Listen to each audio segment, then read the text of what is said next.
sometimes everybody gets caught up in the excitement of the In the Pocket band and the songs that we do, but I think never to lose sight of the real purpose behind it, which is to raise awareness of music education.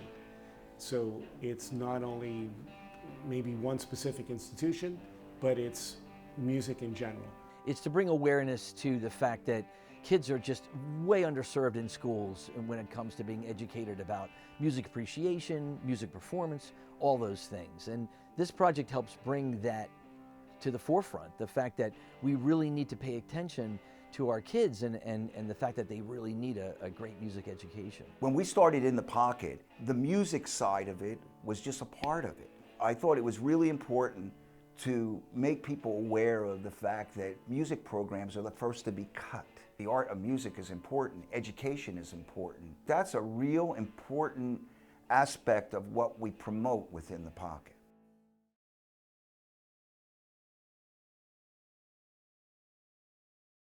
Today we're recording Walkin On The Water from the infamous Tommy Conwell.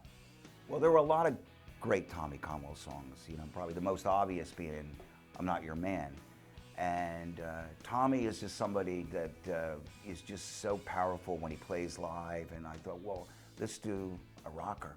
And we haven't been playing Walkin On The Water when he plays within the Pocket, so it's always been one of my favorites, so obviously I went with that one. It's an honor, man. I mean, these guys are my heroes, you know what I mean? Davey and Eric and Stevie Butler and Wally, I mean, and everyone who's in the Pocket, the whole thing. The whole thing has been really great. And so it's been fun doing other people's songs.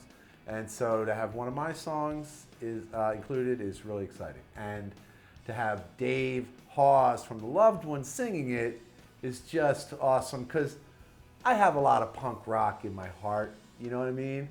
And Dave is a real punk rocker, and so, I couldn't be happier about, who's singing my song. When I saw this project was happening, it was like, some of my childhood musical heroes, people who changed my life, I was an 8-year-old kid and would sit and listen to Nervous Night and watch it turn on the turntable. It was the thing that just took me by storm. My uncle Steve took me to see the Hooters. We sat in the last row, and I was an 8-year-old, 9-year-old kid, something like that, and it's the first rock concert I'd ever been to. And they ripped into the first chord, and he said I looked like I was, simultaneously scared to death and changed, I gotta do that. So the Hooters were that band for me as a kid, and then, like I said, I found Tommy Conwell's music through them, and just always loved what he did. He was my first guitar hero.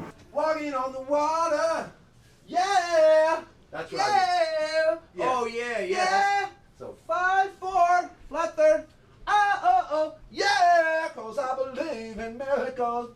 Yeah, yeah, yeah. 'Cause I believe in miracles. You should do. And baby, you believe in me. I feel like you should do your own thing. No, but I want to get that. I feel like you should go. Cool. Yeah.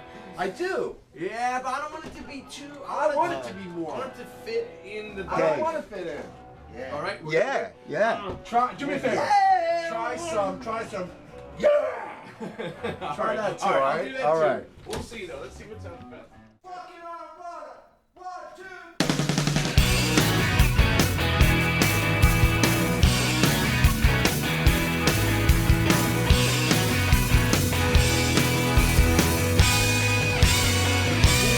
I wanna see it. I wanna see it today.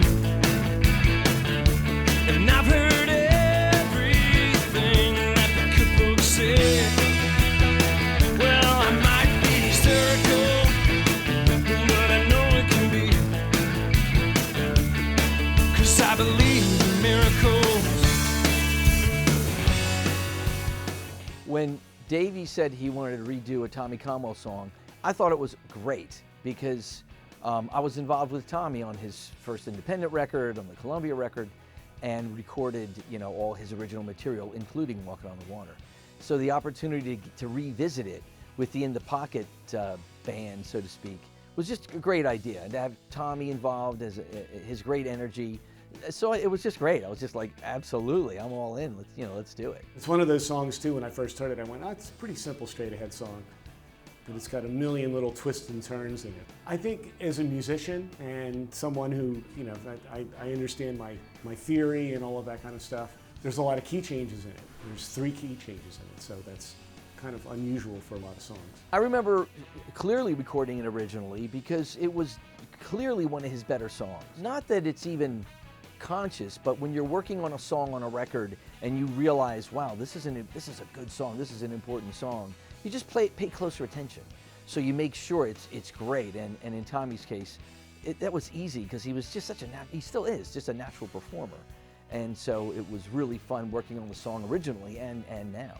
I always thought that this would be fun to have a kind of a Memphis horn section, like those guys, those 2 great horn players that played on those Stax records in Memphis. I thought we got such a great horn section that we use. Jay and Bobby Michaels and Dave KERSHNER and Matt Cappy have been people that have been playing horn when we've been using horns. They're such incredible musicians that I thought it was really important to make note of them. I'm still a guy stuck in really listening to instrumentation way more than I actually pay attention to lyrics. But I love the line about walking on the water, because the miracle of walking on water, the imagery of that is great, and the whole metaphor for what he's saying in his songs is wonderful. Well, let's go walking on the water, make our lives a little shorter, 'cause we'll be walking on the water. See, I believe in a miracle, and baby, you believe in me. I don't wanna smoke cigarettes, I wanna drink too much. Yeah, I wanna live it up before I'm too out of touch. I'm Joe Conwell. I'm Tommy's older brother. First of all, he and I are 10.5 months different in age. So we're less than a year apart, so we grew up very close. You know, Tommy is a creative and big-hearted person. I've seen Tommy play since his first gig, which was in the parking lot of Lower Merion High School in about 1977 or 78 maybe, where he played Cocaine by Eric Clapton with a couple of his buddies, and my mother was there, and she turned to me and said, I don't really like the words to this song. and then from there, I've seen him play his whole life. You know, you get to a point in life where certain things start to really matter. So what Dave UOSIKKINEN and others here are doing is, it's neat, because it gives Tommy, it gives others a framework to appreciate the history of it and the experiences. You know, it's very, very cool. Tommy is not only just gives 100% when he gets up on stage, and he's an amazing talent. He's just a really good guy. Follows, the Eagles. He's a Phillies fan. He's got a great family, and then he gets on stage and something happens to him. I mean, he gets possessed, and it's infectious to be around. I mean, the guy just gives it up. So, I'm a big fan of him as a performer, and he's just been a great friend and a great support.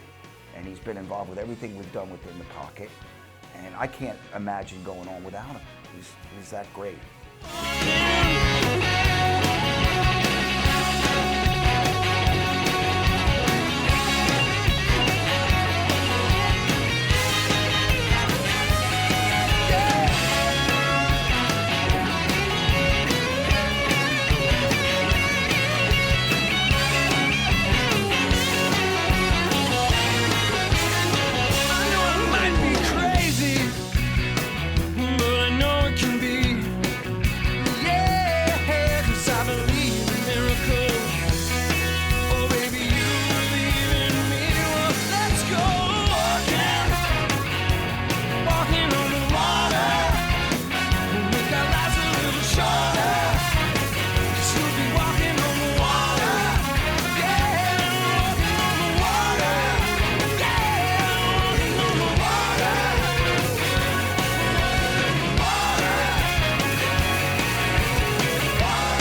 In the Pocket would not be in the pocket if it wasn't for the people that support it, which is you. Thank you so much. We love doing it, and we'll keep doing it.